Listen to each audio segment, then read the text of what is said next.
चमकेला चेहरा नुराली हो, शोभेला साड़िया सवानी हो। चमकेला चेहरा नुराली हो, शोभेला साड़िया सवानी हो।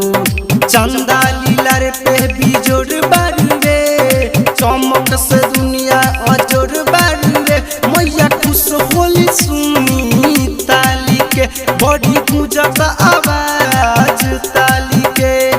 आरती उतार बिना वाली के, अह कर स्वागत हंसा वाली के।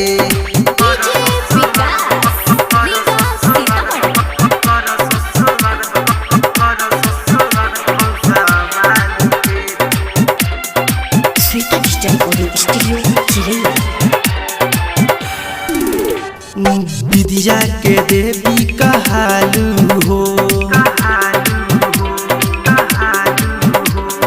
कावे शहर में पूजालू हो।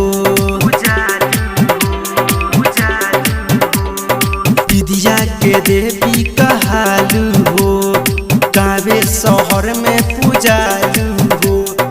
पूजे अरविंद विवेक सावन, महिमा है इनकर बहुत पावन। माँ सुनित से राहुल धर्मेंद्र, माँ सुनित से राहुल धर्मेंद्र।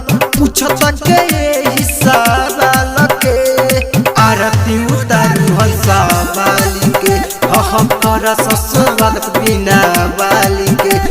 साल भर पर सरस्वती माई जी आइले, पलका के अपना दर्शन देखैले।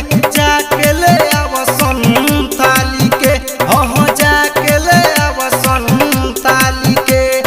आरती उतार बिना वाली के, हह कर स्वागत हंसा वाली के।